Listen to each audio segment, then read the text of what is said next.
এখানে দুটো মেয়ে, একটা মেয়ে যে আকশার সাথে কানেক্টেড ছিল, যে মারা যাচ্ছে, এবার খুনটা করেছে কি করেনি সেটা এখানে বললাম ধোঁয়া সাহেবের দৃষ্টিতে রেখেছে। সেই মেয়েটা ক্যারেক্টার ভালো করে লেখা নাই। আচ্ছা, এখানে সানি দেওল দিয়া মির্জার যে মেয়ে, সেই মেয়েটা ক্যারেক্টার ভালো করে লেখা নাই। মানে যার জন্য প্রোটাগনিস্ট লড়ছে তার ক্যারেক্টারের সাথে আমরা যদি মানে জুড়তে না পারি, সেখানে ইমোশন ওয়ার্ক করছে না, এটা গেল। আচ্ছা, সানি দেওল দিয়া মির্জার মধ্যে যে ইমোশন সেটা যে খুব ভালোভাবে ওয়ার্ক করছে, সেটাও একদমই নয়। আচ্ছা, এখানে তিলোত্তমা সোম। হ্যালো এভরিওয়ান, আমি সৌভিক, ওয়েলকাম টু সিনেগানি। এই ভিডিওতে রিভিউ করব নেটফ্লিক্সের সদ্য রিলিজ হওয়া সিনেমা ইক্কা নিয়ে। তো ইক্কা নিয়ে রিভিউ তো হবে, তবে তার আগে আপনারা বলুন যে কারা কারা একটু আগেই আর্জেন্টিনা, একটু আগে সকালের দিকে আর কি, আর্জেন্টিনা ভার্সেস সুইজারল্যান্ড ম্যাচটা দেখলেন। কারা কারা দেখলেন সেটা কমেন্ট করে জানাবেন। দারুণ ম্যাচে, খুব ভালো ম্যাচ হয়েছে। মানে আর্জেন্টিনা থেকে বলবেন সুইজারল্যান্ড কিন্তু বেটার ফুটবল খেলেছে। মানে আর্জেন্টিনা ম্যাচ জিতলো অবশ্যই, বাট সুইজারল্যান্ড তারা কিন্তু মন জিতে নিয়েছে। সত্যি দারুণ খেলেছে আর কি। একটা লক্ষ্য যদি দেখেন যে আর্জেন্টিনা যেটা করছে সেটা হচ্ছে যে তারা শুরুর দিকে কিন্তু ভালো খেলছে, একটা অ্যাটাক তুলছে, আক্রমণ তুলছে এবং সেখানে তারা গোলটা পেয়ে যাচ্ছে। বাট মাঝের বসে তারা কি করছে, তারা পুরো ল্যাথ খেয়ে পুরো তারা মানে লুজ দিয়ে দিচ্ছে। এবং এটাই হচ্ছে আর্জেন্টিনার পক্ষে কিন্তু একটা কিন্তু বড় মানে বিপদ ডেকে আনতে পারে পরবর্তী। পরের ম্যাচটা সেমিফাইনাল করছে ইংল্যান্ডের সাথে। ইংল্যান্ড কিন্তু দারুণ খেলছে, হ্যারি কেন কিন্তু ভালো ফর্মে রয়েছে। তারপর যেই দেখাচ্ছে গোল খেয়ে যাচ্ছে, শেষ মুহূর্তে তারা আবার অ্যাটাক করছে। ঠিক যেটা তারা করলো আগের দিনের ইজিপ্টের সঙ্গে ম্যাচটা, তারা কি 2-0 পিছিয়ে থেকে লাস্ট 12 মিনিটে অ্যাটাক তুললো, মারাত্মক অ্যাটাক করলো, 3 গোল পেয়ে তারা ম্যাচটা জিতে বেরিয়ে গেল আর কি। আবার অন্যদিকে হচ্ছে পড়েছে স্পেন আর ফ্রান্স। সেখানে দেখা যাক কি হয়। ফ্রান্সে পারলে হবে, স্পেনকেও উড়িয়ে দেওয়া অবশ্যই যায় না। আমি যাবো যে স্পেনই উঠুক, কারণ এই ফ্রান্সের এমপ্লয় যেরকম ফর্মে আছে, মানে ফ্রান্স উঠলে মানে আর্জেন্টিনার চাপটা বেশি থাকবে। অবশ্য তাকে ইংল্যান্ড আছে, সেটাকে টপ কাকে, সেটাকে ইয়ে হোক। তো দেখা যাক কি হয়। একটা জিনিস বলবো যে আর্জেন্টিনা দলটা হচ্ছে আনপ্রেডিক্টেবল আর কি। এবারে আর্জেন্টিনা আনপ্রেডিক্টেবল তো বোঝা গেল। এবার প্রশ্ন হচ্ছে ইক্কা ছবিটা কি আনপ্রেডিক্টেবল হলো? উত্তরের জন্য জেনে নেওয়া যাক। দেখুন, অনেস্টলি বলছি, ছবিটা আমি দেখলাম। ছবিটা দেখার পর আমি বলবো ছবিটার জন্য আমার কাছে ভালো দিক নেই বললেই চলে। সরি টু সে, ভালো দিক হচ্ছে খুব একটা নেই। প্রথম কথা, ছবির প্লটের কথা যদি আসি, এই ছবির প্লটটা এটা হচ্ছে 2000 সালে সঞ্জয় ইসলাম এসেছিল জন, সেই ছবিটা থেকে প্লটটাকে পুরো নেওয়া হয়েছে, একদম অলমোস্ট সেম প্লট। এবারে জানের সঙ্গে এটা তফাৎ হচ্ছে কি, যে এখানে অক্ষয় খান্নাকে যেভাবে প্রেজেন্ট করছে, ঠিক আছে, মানে দেখাচ্ছে, এবার অক্ষয় খান্না ক্রাইমটা করেছে কি করেনি এটা কিন্তু মানে দেখাচ্ছে না, এটা একটা ধোঁয়ার মধ্যে রাখছে। এই জায়গাটা কিন্তু ভালো, এই জায়গাটা ভালো, কিন্তু বাকি যে এক্সিকিউশন সেটার মধ্যে প্রায় নেই, কিছু নেই বললে চলে।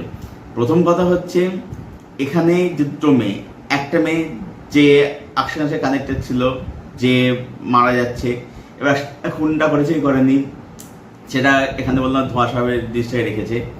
সেই মেয়েটা ক্যারেক্টার ভালো করে লেখা নাই। আচ্ছা, এখানে সানি দেওল দিয়া মির্জার যে মেয়ে, সেই মেয়েটা ক্যারেক্টার ভালো করে লেখা নাই। মানে যার জন্য প্রোটাগনিস্ট লড়ছে তার ক্যারেক্টারের সাথে আমরা যদি মানে জুড়তে না পারি, সেখানে ইমোশন ওয়ার্ক করছে না, এটা গেল। আচ্ছা, সানি দেওল দিয়া মির্জার মধ্যে যে ইমোশন সেটা যে খুব ভালোভাবে ওয়ার্ক করছে, সেটাও একদমই নয়। আচ্ছা, এখানে তিলোত্তমা সোম হচ্ছে এখানে সানি দেওলের অপোজিট লয়ার। এবারে লাস্টের টুইস্ট আসে যেটা একদমই আনপ্রেডিক্টেবল। আমি যেটা প্রেডিক্ট করি সেটাই এখানে হলো। হ্যাঁ, আমি ভুল প্রমাণিত হলে বেশি খুশি হতাম, সেটা আমি হলাম না। আমি ঠিকই প্রমাণিত হলাম। যাই হোক, তো তাদের খুশি আমি একদম হলাম না। এবার ব্যাপারটা হচ্ছে কি, এখানে কোর্টরুমের যে মানে প্রসঙ্গ লেখানো হচ্ছে সেগুলোও জমছে না। তার কারণ হচ্ছে যে যেটাই পরিষ্কার বুঝতে পারলাম যে ডিরেক্টররা করতে গেছে সেটা হচ্ছে যে সানি দেওলকে বেশি মুভমেন্টস, বেশি স্পেস দিতে গেছে এবং কি করছে, সানি দেওলকে তুলতে গিয়ে তিলোত্তমা ক্যারেক্টারটাকে মানে তার এটাকে পুরো ডাউন করে দিচ্ছে। মানে একটা কোর্টরুম বা সিনে কি হওয়া উচিত, যে দুজনের দিকে সমান পাল্লা ভারী থাকবে, যে এও একটা আর্গুমেন্ট দেবে, ও একটা আর্গুমেন্ট দেবে এবং একটা শেয়ানের সাথে টক্কর হবে। এখানে শেয়ানের টক্কর তো একদম হচ্ছে না। মানে বোঝা সাইদুলকে তুলতে গিয়ে তিলোত্তমার ক্যারেক্টার পুরো ডাউন করেছে। এবার এটা তো হওয়া কখনো উচিত নয়, মানে একটা গল্প স্ক্রিন প্লে নিরিখে আপনি যতই একজন স্টারের ফ্যান আপনি হতেই পারেন, ঠিক আছে, তাতে সমস্যা দেখছে, সেটা ব্যক্তিগত একটা থাকাটা ভালো, কিন্তু যখন একজন রাইটিং করছেন আপনাকে দুটো ক্যারেক্টারকে সেম পেজে রাখতে যাতে লয়ালটি ফিল করা যায়, সেটা হচ্ছে না। আচ্ছা, তিলোত্তমার সময় যে ডায়লগটা, যে 2.5 কিলো কা হাত দামিনী ডায়লগ, আইকনিক ডায়লগ, ওই ডায়লগটা যেটা ট্রেলার দেখেছিলেন ওটা এখানেও আছে, কোনো ইম্প্যাক্ট একদম নেই আর কি, ঠিক আছে। মানে তিলোত্তমার সঙ্গে মানে এমনভাবে প্রেজেন্ট করা যায় কোর্টের মধ্যে, মনে হচ্ছে তাকে না ডাউন করাটাই ডিরেক্টরের উদ্দেশ্য ছিল আর কি, সেটা একদমই জমছে না। হ্যাঁ, আর ভালো যদি বললো যে হ্যাঁ সানি দেওল ভালো করেছে। সানি দেওল এমন একজন অ্যাক্টর, দেখুন সে সাটল অভিনয় খুব ভালো করতে পারে, আবার লাউড অ্যাক্টিং সেও ভালো পুল অফ করতে পারে।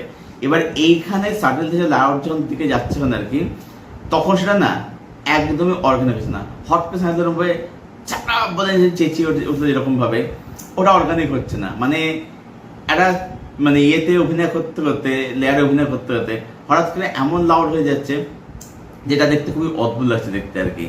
আর অক্ষয় খান্না, আমার তো অক্ষয় খান্না এখনো পর্যন্ত ধুরন্ধরের রেহমান ডাকাত থেকে বেরোতে এখনো পারেন আর কি। পুরো মনে হচ্ছে রেহমান ডাকাতকে ওখান থেকে এনে এখানে বসে দেওয়া হয়েছে একদম। মানে সেম তাকানো, সেম হাঁটা চলা, same expression, same dialogue delivery, সব কিছু রিপিটেটিভ, কোনো মানে আলাদা প্রোভাইড কিছু করতে হচ্ছে না।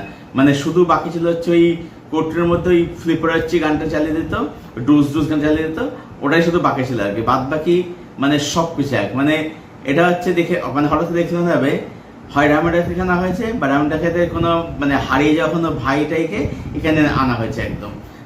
আকশখানে বাপার সময় এখানে বলতে একই রকম লাগলো, রামাডা খেতে লাগলো, ভালো একদমই লাগেনি।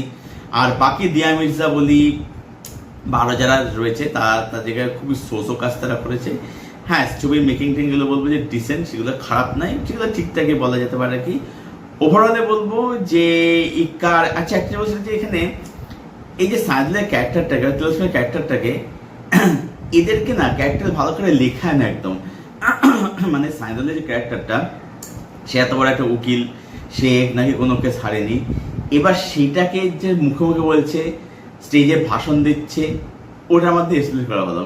যদি এমন দেখানো হতো যে দুজনে একটা কোনো কোর্টরুমের সিন দেওয়া হতো যে না এরা খুব দক্ষ উকিল, দক্ষ লয়ার, তাহলে ব্যাপারটা ইম্প্যাক্ট হতো। সেটা তো একদমই হচ্ছে না। ক্যারেক্টার রাইটিং একদম এখানে ভালো হয়নি, ক্যারেক্টার একদম জুড়তে পারা যায় না। ওভারঅলে বলবো ইক্কা এই ছবিটা আমার জন্য একদমই একটা ভালো সিনেমা নয়, এটা একটা খুবই বিলো অ্যাভারেজ একটা সিনেমা। তো সব মিলিয়ে আমি এই ফিল্মটাকে রেট করলাম 3 আউট অফ 10। এটাই ছিল আমার রিভিউ ইক্কা ছবিটাকে কেন্দ্র করে। আর এখানে ইক্কা যে নামটা ইউজ করেছে, ইক্কা মানে মানে সেটা তো এক্সপ্রেস না নামটা, এখানে মানে নাম সত্য কথা পড়তো না, সেটা এখানে এক্সপ্রেস হলো না ঠিক করে আর কি। তো ইক্কা আমাকে একদম ভালো সিনেমা নয়। তো এটাই বললো আপনাদেরকে, যদি আপনারা দেখতে চান নিজের ইয়েতে দেখুন, অ্যাজ ইউর উইশ। আমি কাউকে বলবো না যে দেখবেন না, দেখলে নিজের ইচ্ছে দেখুন আর কি, এটাই হচ্ছে বলবো। তো যাই হোক, তো দেখুন এবং দেখে জানাবেন কমেন্ট করে কিরকম লাগলো। আর যাদের ইক্কা দেখা হয়ে গেছে আপনাদেরকে ওপেনে জানাবেন কমেন্ট করে।